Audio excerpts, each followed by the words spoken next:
Bismillahirrahmanirrahim. Assalamualaikum warahmatullahi wabarakatuh.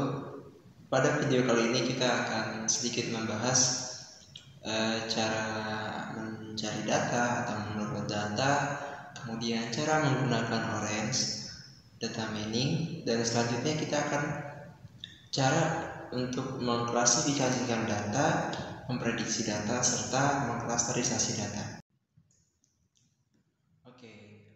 Untuk mencari data, kalian bisa menggunakan BPS atau Badan Pusat Statistik. Kemudian kalian bisa menggunakan aplikasi Kik, maksud saya website Kikl, dan selanjutnya yaitu portal Satu Data Indonesia.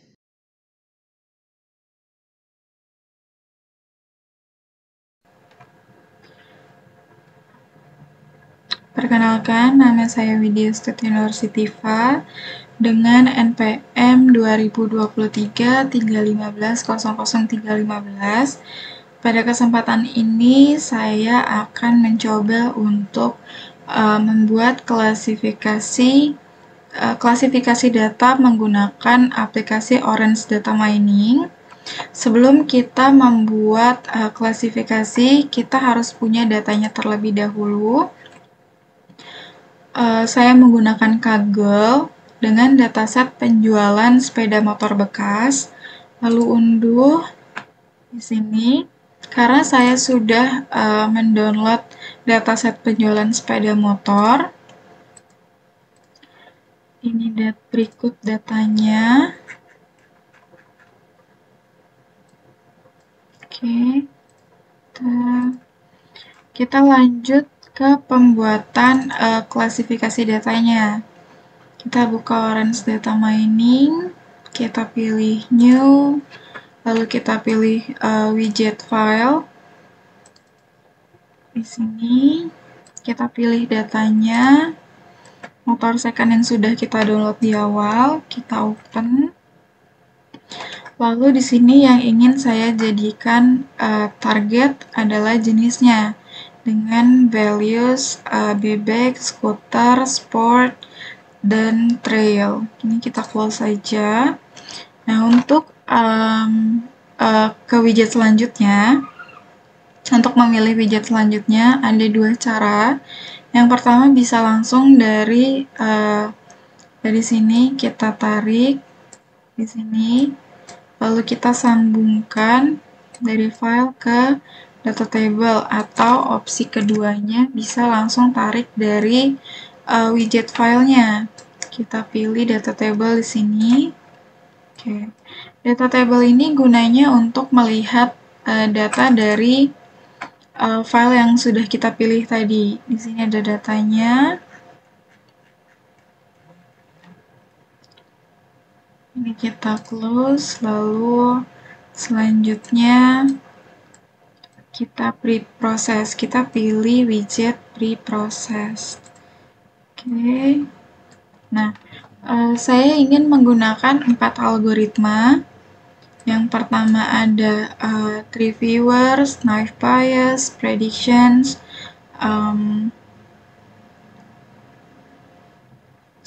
bukan.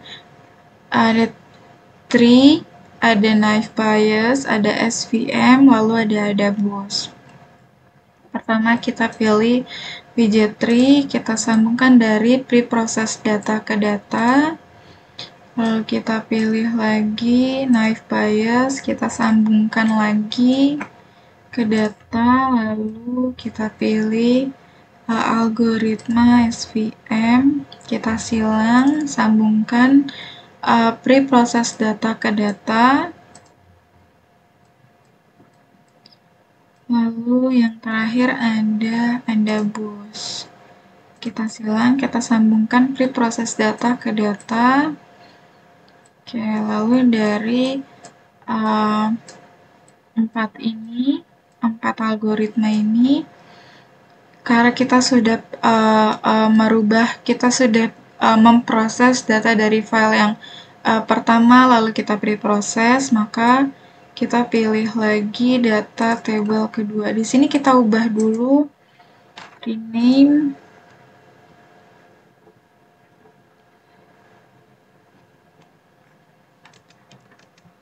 penjualan sepeda motor bekas. Oke, kita lihat. Ini data yang sudah diproses. Di sini bisa dilihat ya, di sini data awalnya sebelum kita pilih widget preproses. Di sini ada 0,1% missing data. Lalu setelah di preproses, kita lihat data tabelnya sudah berubah ya. Jadi tidak ada missing data atau no missing data. Ini kita close saja. Lalu untuk melihat hasil algoritma dari tree, kita bisa pilih di sini tree viewer. Nah, oke, di sini skuternya transmisi. Di skuter ini ada terbagi menjadi dua. Yang pertama ada kopling atau manual, dan yang keduanya ada otomatis dengan persentase 99,1%. Sedangkan di kopling atau manual ini di angka 81,5%. Dengan skuter ini di sini 53,8%. Ini kita close. Lalu untuk melihat hasil perbandingan dari 4 algoritma ini, kita bisa pilih test and score. Oke, test and score ini gunanya untuk mengevaluasi akurasi model. Kita sambungkan dari tree ke test and score, lalu naive Bayes ke test and score, dan SVM, lalu yang terakhir ada AdaBoost. Di sini, oke, di sini kan kosong ya. Kenapa ini bisa kosong? Karena kita belum menyambungkan data yang sudah dipreproses ke test and score. Oke, di sini kita coba sambungkan. Oke, di sini datanya naive Bayes di rata-rata 0,8, lalu tree-nya di 0,9, lalu SVM-nya di 0,965. Di sini juga angka tertingginya yakni 0,965 juga. Lalu kita coba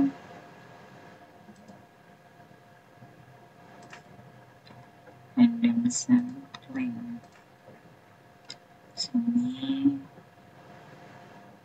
Di sini compare models by area under ROC curve.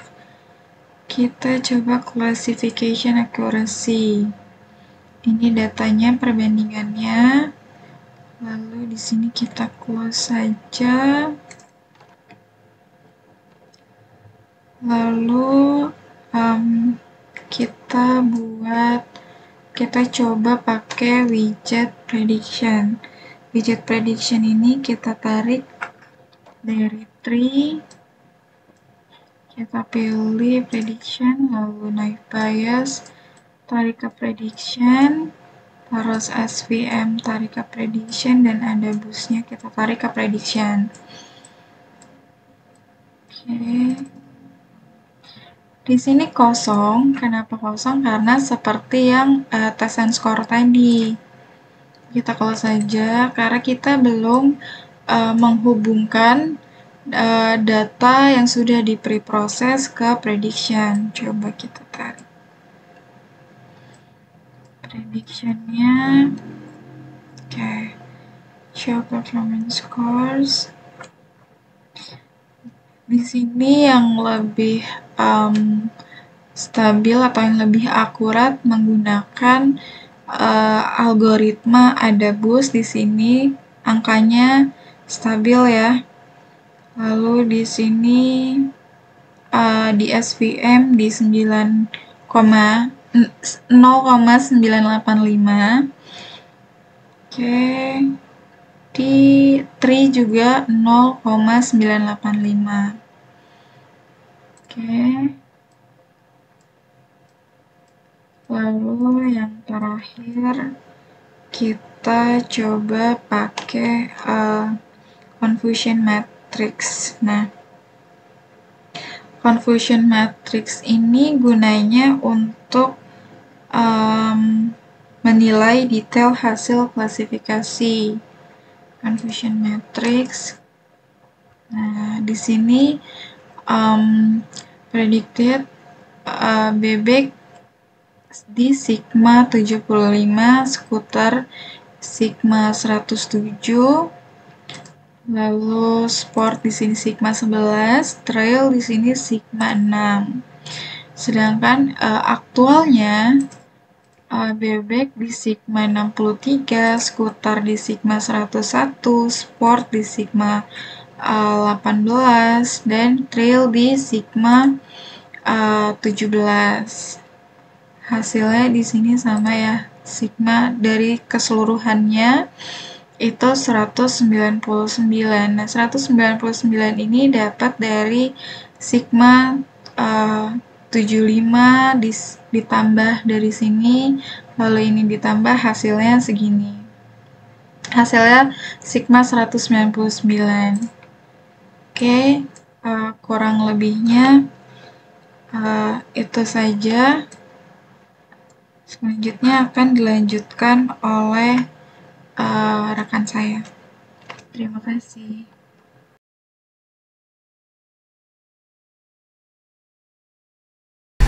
Assalamualaikum warahmatullahi wabarakatuh. Saya Naila Safa.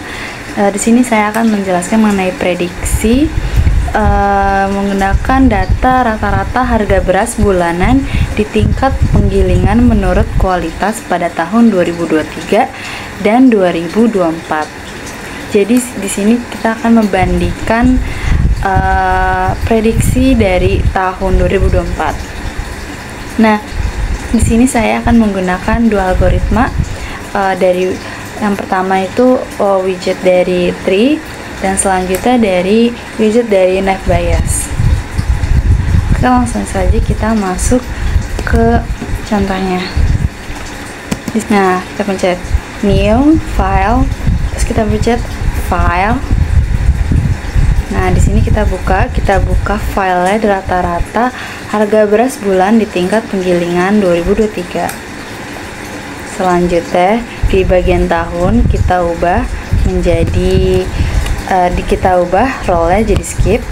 Selanjutnya kualitas beras kita ubah juga target. Belum itu juga kita ganti tipnya menjadi kategorial. Nah, setelah itu kita lihat data-datanya dari data tabel.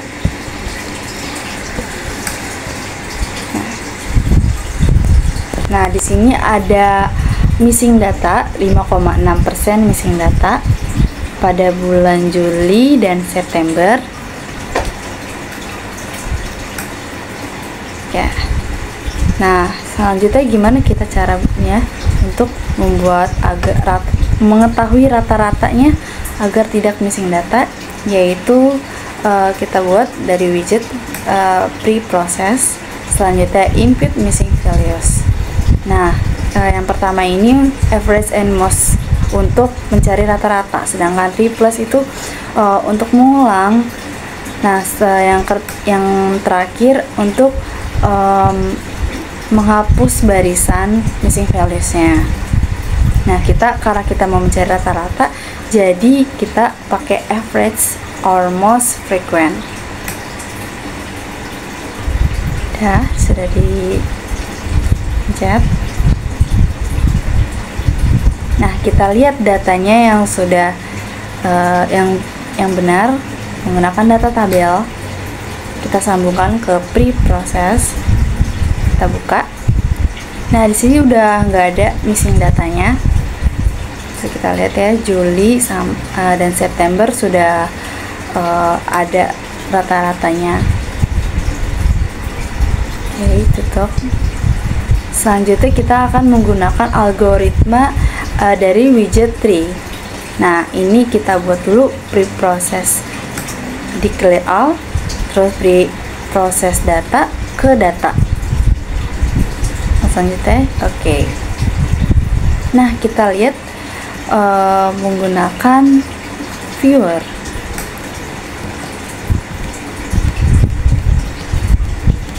Ini kita buka dulu prediction-nya. Nah, di sini prediction-nya belum ada ya, karena kita baru menggunakan satu algoritma aja. Jadi belum ada perbandingan antara algoritma 1 dan algoritma 2. Jadi kita D3-nya kita lihat dulu nih, reviewers menggunakan widget reviewers. Di sini 3,3% atau 1/3. Dah. Selanjutnya kita buat algoritma kedua, yaitu menggunakan widget naive Bayes. Sama seperti D3, kita clear all, selanjutnya pre-process data ke data. Pencet OK. Selanjutnya disambungkan ke prediction. Karena di prediction belum ada, jadi kita sambungkan ke yang utama, file utama, data utama, yaitu dari pre-process, disambungkan ke prediction. Nah, di sini ada error data di bagian tree. Kenapa 0,6? Karena ini tuh kurang efektif sebanyak 0,6%, sedangkan menggunakan algoritma naive Bayes ini error rate sangat efektif, dan angkanya juga lebih besar dari naive Bayes, lebih besar dari tree, karena naive Bayes udah bisa dibilang 100%. Kita tutup. Selanjutnya kita bisa lihat, selanjutnya kita buka widget test and score. Ini kita akan sambungkan ke algoritma pertama. Selanjutnya ke data utama.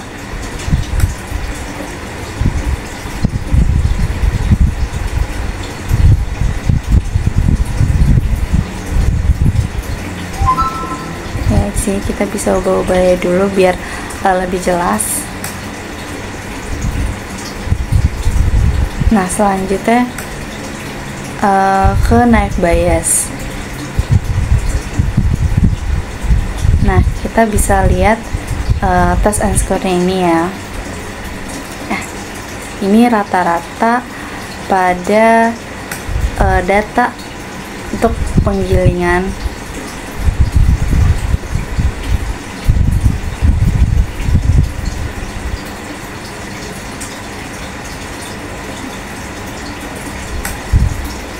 Selanjutnya kita akan membuat rata-rata data testing pada tahun 2024.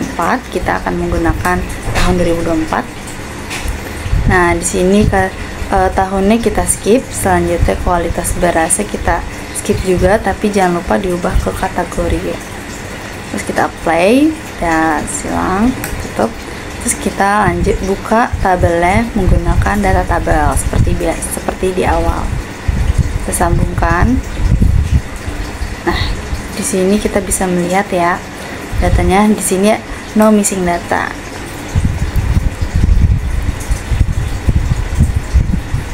Tutup.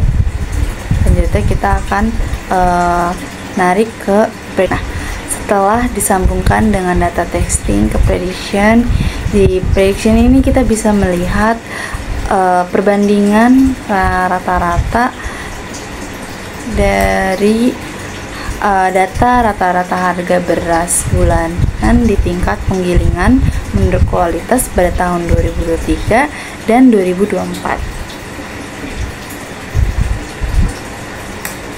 Sekian dari saya. Wassalamualaikum warahmatullahi wabarakatuh.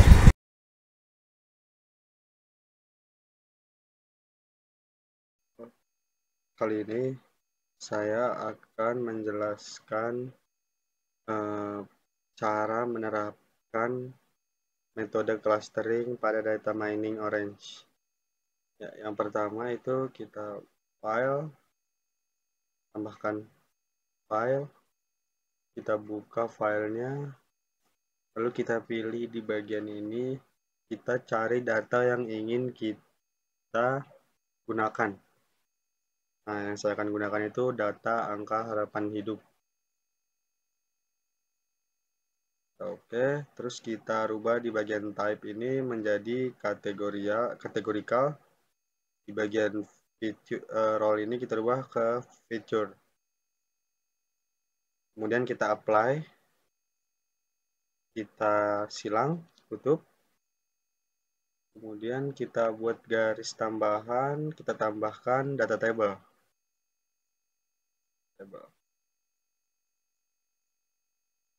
Nah, kita buka di bagian data table. Kita lihat di sini di bagian data table apakah ada data yang kita gunakan memiliki data yang hilang atau missing value.